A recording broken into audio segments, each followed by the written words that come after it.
스타리그 16강이 있었던 날이다. 걱정을 많이 해서 그런지 긴장이 엄청 많이 됐다. 오늘 이김으로써 16강 징크스도 깨지고 자신감이 붙은 것 같다. 이번 시즌에도 우승할 수 있을 것 같다. 오늘은 전태양 선수랑 8강이 있었던 날이다. 준비해간 대로 잘 풀려서 이길 수 있었던 것 같다. 우스갯소리로 2회 연속 우승 할 거다 라고 말했는데 목표가 보이는 것 같아서 참 좋다. 내가 생각하는 스타리그란 지금의 나를 만들어준 대회, 그냥 스타리그는 내 대회인 것 같다. 오늘은 도호영과 스타리그 4강이 있었던 날이다. 항상 자신감 있는 척 하느라 정말 힘들었지만 지금은 정말 자신감이 넘친다. 시즌1 시작할 때만 해도 내가 우승할까? 우승할 수 있을까? 라는 생각을 했었는데 시즌1도 우승하고 시즌2도 결승이라는 게 참 꿈만 같다. 팬미팅을 하는데 정말 팬분들이 많이 오셨다. 여태까지 한 팬미팅 중에서도 가장 많이 온 것 같다. 이 맛에 약간 프로게임을 하는 것 같다라는 생각이 들었다.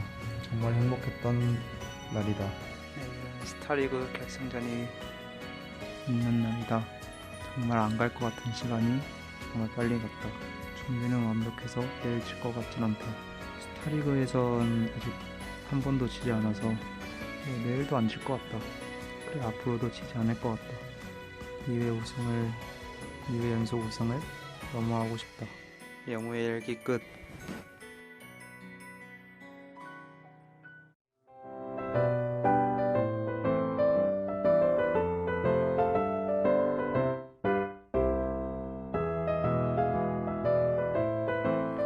오늘의 일기. 스타리그 8강에 올라갔는데 이번에는 꼭 결승에 가보고 싶다. 이렇게 힘겹게 다시 4강에 왔는데 이번엔 진짜 결승 갈 수 있도록 연습 열심히 해야 될 것 같고, 이번 스타리그가 진짜 신이 주신 기회인 것 같다. 스타리그는 나한테 정말 새로운 도전 항상 할 수 있게 해주는 곳인 것 같다. 이번에는 꼭 새로운 도전인 결승까지 꼭 올라갈 수 있도록 열심히 해야 될 것 같다. 민수의 일기. 일단 이렇게 오늘 4강전 좀 좋은 스코어로 이렇게 결승전에 올라가게 됐는데 기분 너무너무 좋고 안 믿겨지고, 진짜 앞으로 다가올 결승전이 너무 기대된다. 정말 우리 팀을 대표해서 내가 꼭 우승해서 멋진 모습 보여서 꼭 부모님이랑 친구들 앞에서 이렇게 멋있게 우승하고 싶고, 우리 팀 팬분들도 많이 와주셔서 응원해 주셨으면 좋겠다. 다음 주 일요일인데 연습을 앞으로 진짜 열심히 해야 될 것 같고, 상대도 너무 강력해서 솔직히 쉽지 않은 승부가 될 것 같은데 열심히 해서 꼭 우승하는 모습 보여주고 싶다. 화이팅! 민수의 일기. 그렇게 기다린 결승전 날이 왔다. 한 4년 만에 오게 됐고, 길다면 긴 시간이었고 짧다면 짧은 시간인데 또 열심히 해준 내 자신에게 너무 뿌듯하고, 그동안 열심히 해온 또 나 자신에게도 칭찬해주고 싶다. 내일이 드디어 결승이라서 오늘 밤엔 잠도 잘 못 잘 것 같다. 기분 좋게 우승하고 팀원들이랑 가족들이랑 지인들 다 기쁘게 해주고 싶다. 빨리 잠들어서 내일이 됐으면 좋겠다. 내일 꼭 잘하고 싶다. 민수의 일기 끝.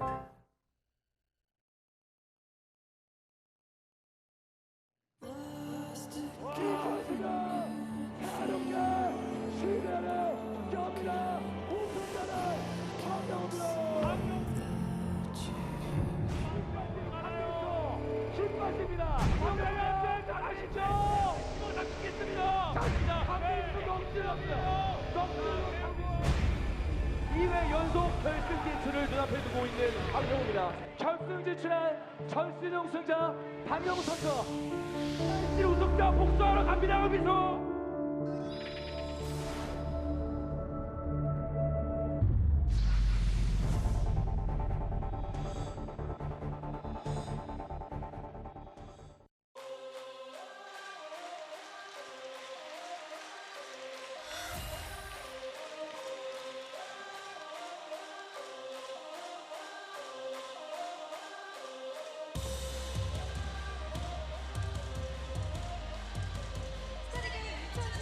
Welcome back, everybody, to the KBS Sports World Gymnasium number 2. We're here for the SSL final of Season 2. Of course, it's Dark versus Solar, and it's all tied up. It's 2-2.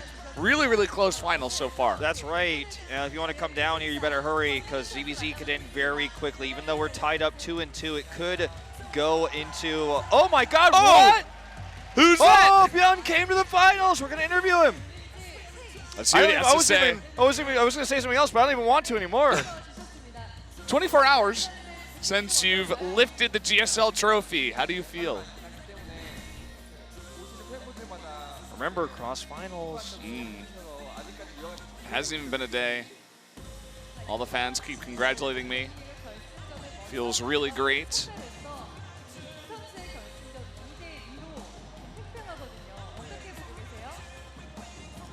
So right now the score is really, really close. It's 2-2.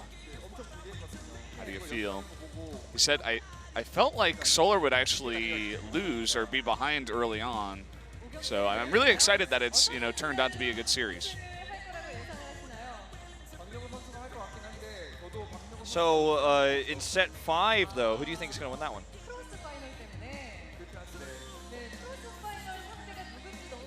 Said I think Dark's going to win it. I think he says he wants Dark to win the whole thing overall.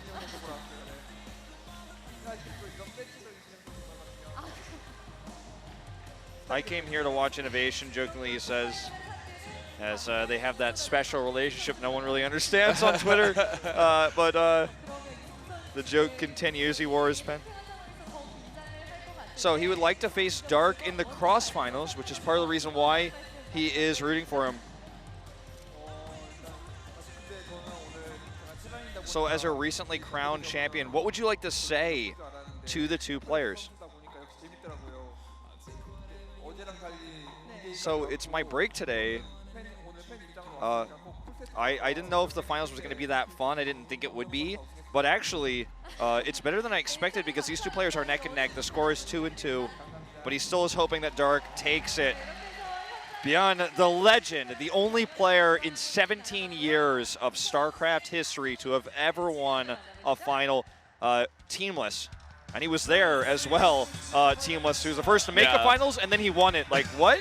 So, It's incredible, you know. It's an amazing story. We made StarCraft history yesterday, and Dark looking to make some history for himself. He wants to win 2 in a row. He said, you know, anyone can win 2 championships if they're a top-level player, but it's really hard to win 2 in a row and say, like, it's just proof that I've been on form all year. I've been one of the best players, if not the best player in Korea all year, and that's really what he was trying to prove with that here. In Solar, he's trying to get his first domestic win. Even in his interview, he's like, you know, those DreamHack wins, they're nice, but it's not the same. It's really not the same, and his teammates echoing that idea. So, I mean, also to keep in mind, there's been a very few players to get back-to-back Star League finals. Sue was the most famous for doing this.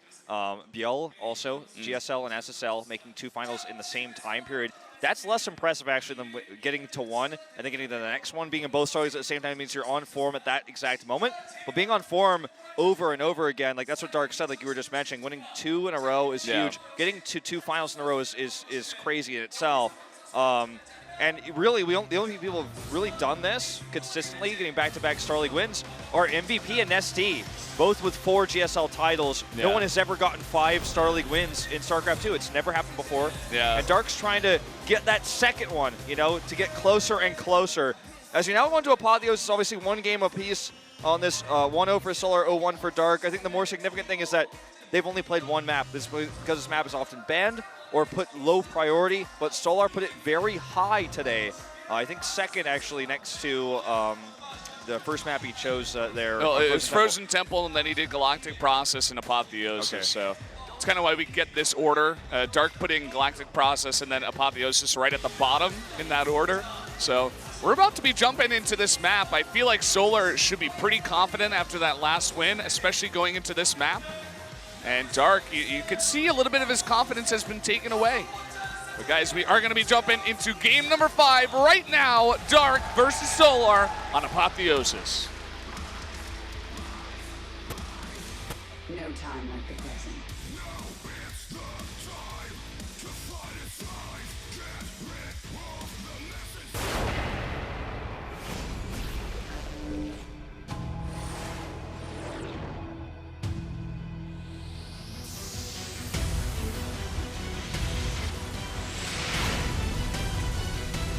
우승까지 남은 것은 단 두 걸음.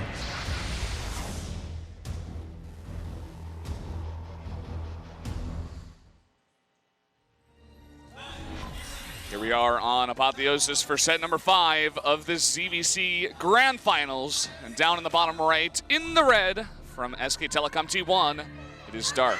He's 12 pooling with gas, so it looks like an early Baneling attack here from our defending champion. His opponent to the top left, who drafted this map, 3rd of 7, wanted to play it really badly. It is Solar. And the crowd is back in his favor, it sounds like here. After that victory, the importance of momentum it cannot be understated, but neither player has been able to take 2 wins in a row in this series so far.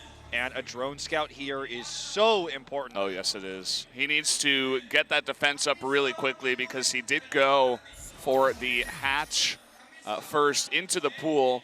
And he comes down here, scouts no hatch, does not dare to go into the main. So maybe he's already got a good idea of what's going on, wants to get that drone back home. Yeah, I mean, every drone does really count when you're trying to hold off a push like this, because it means that you have more mining. You can even use the drones to fight, which often does happen. All right, Baneling, that's coming up. He committed to speed as well. And now he's going to pull a lot of his drones out of gas. Might just leave 2 in there just to make sure that he has enough gas to make Banelings, but also that he has enough minerals with a low drone count of 13 to continue to crank out links. Spine here on the way to Queens. He's going to want to try to wall the ramp. The rush distance on this map is quite long, in fact, so you know, he has a lot of time to work with here, but he doesn't know the scale of this push just yet. In fact, Dark hiding it as best as he can now. Putting these Lings on the right side of the map. Going to go ahead and pre-morph the 4. We see this all the time. Oh, there's already Lings. Are they going to see it? No, they turn around. See, this is sneaky by Dark. Very, very, you know, good scout attempt there by Solar, but Dark has taken every extra precaution. You can tell that he knows something funky is going on, right? When you go down there and scout no hatch. And here we go. He's got the 2 queens, going to get the block ready, but here comes the attack. Okay, here it comes now. Speed obviously is a huge asset in a fight like this when you're trying to micro. It's hard to dodge Banelings and fight Lings when your opponent has speed and you do not. Already pre-split though is Solar with his Lings. He starts his own Banelings defensively here, and Dark is going to kind of be triggered to attack here very soon. He has a very small window to have this advantage in army, but the longer this goes on, he's got a larva disadvantage. He needs to attack, but now look at this. 3 Banelings who were split and made. They were morphed. They're still split. Solar is so ready for this.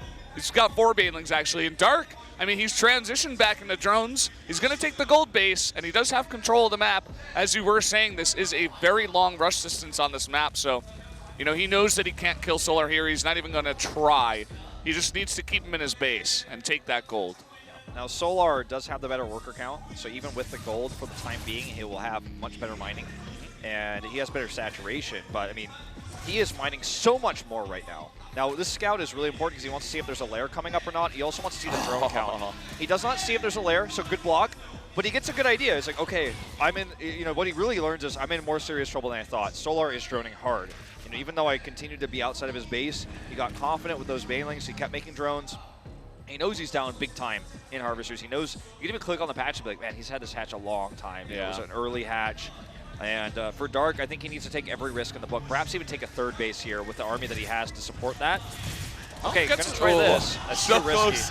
Oh, man. Loses a Baneling too, and every Baneling counts. Really weakens his pressure here. Yeah. Really liking Solar's position on this one. He defends with flying colors. He takes the gold as well a little bit later, but he's going to be up a base as long as he can hold it. And Dark is going to be struggling to come back. And what a map to choose. You know, we were talking about maybe this would be the map that Dark is not going to be prepared for. He picked it dead last out of 7, and he goes for the all-in on that map. So now it's like he's behind. Solar won the last set. He must not be feeling too happy about this one. Yeah, and I mean, this is a cool thing to do. I say this all the time, and it's almost become like a meme for my casting, but I feel like the best time to do an aggressive all-in like this is on your opponent's map pick. And when you pick this map last, just basically throw him off. Don't let him do the build he wanted to do. And I think that's what Dark's idea was here, but he's now just so significantly behind. His 3rd base, I was talking about I wanted him to take a 3rd because he needed to do something greedy with this army he has. He takes his 3rd after Solar's 3rd. I mean, his advantage, Solar's advantage, cannot be understated here, or overstated, excuse me. Now he's even going to run past this army and start doing some harass, putting some pressure on. He's just massively ahead. Dark is going to need to take some good engagements here, and I think further keep taking risks in order to get ahead. Needs some miracle Baneling hits as well. That'd be nice if Solar just ran his Lings in, but Solar very smartly just going to go for a scout, and this is not going to be denied, as Dark's scout was. He comes in, sees the timing of the lair, and sees the Evo Chamber and the Roach Warren in the back. I wish that we could open up the units lost tab right now, because I guarantee you like less than 500, maybe even less than 300 resource of units have died this game. But look at the advantage for Solar. It really highlights how important economy is in this this RTS. It's economy based, and money is what allows you to build units. And if you have better economy because you have more drones, you have your third base faster, then you just get ahead, because no matter how well Dark macros, he will never beat you if he has less money. And he will just build a smaller army because he has less to work with. And that aggressive move on this long rush distance map that did not kill Solar means that Solar just has a larger economy, and he's going to continue to further his army size with that. And it just kind of snowballs from there. So Dark needs a miracle right now. I love that Solar does just go out into like a straight up just Roach versus Roach, because everything you're saying is exactly true, right? You're going to have the better economy. You can pump out more Roaches. It's just about how is he going to kill Dark? You know, what is going to be the plan? He gets Baneling speed, which is very interesting. I guess he's going to be going Roach Bane composition in this game in particular. But we were talking about it before, you know, Dark does have a lot of space. He can just play like the defensive game from here and just try to survive until the late game. He is very far behind. You know, it can't be understated, overstated rather. we both made the same thing. Oh, man. But, you know, he's got to try to hold on here. Yeah, and so let's talk about this Baneling speed, because it's really interesting. I think this is perhaps just a safety measure. What if Dark wants to go for a big, massive Ling attack? He's going to have his Banelings are faster, he can micro them better. Also, if he's thinking that Solar is going for mutas, needs to make Hydras, he has that counter there. He may not even use them at all, but it also allows him to reinforce attacks he wants to do a little bit better if he's going to use Banelings as part of that, because he wants to reinforce with Lings. See Dark considered Burrow. I think maybe he was thinking going for Burrow movement again, but that didn't work out for him last time. And it looks like this will be used just simply in this attack. As you guys can see, morphing now 10 speed banes. It's going to be extra AoE, because Roaches can't always close the distance, so your Roach advantage sometimes isn't as good as his concave on top of the ramp like this. But if you get in there, you start doing that burst damage, force him to micro back, that allows you to close the distance on the ramp, get to the top, and he just has so much money he can afford to add this into his composition. 16 Banes to 2, 38 to 27 Roaches. He's up 40 supply right now. This attack is looking to break the back of Dark. It really is. And you can see Dark, he knows his only chance is to get a superior position and try to take as little damage as possible. He's already pre-split. He knows that the speed banes are there, and he's going to have that defensive advantage in the earlier reinforcements, but the army of Solar is just so huge. Here we go. The Baneling hits here really good for Dark, actually, and he has that concave. The Banelings of Solar totally useless because they're at the back. This is the best engage Dark could have hoped for, but this is a numbers game that I don't think that he can win. He has a perfect concave, and he avoids the Banes. Oh, breaks the rocks there, and look at this. Trying to split those Roaches is Dark, but Solar just still so much stuff pushing forward. And I think he's going to be able to take it. GG! Solar takes the lead. He's on match point now.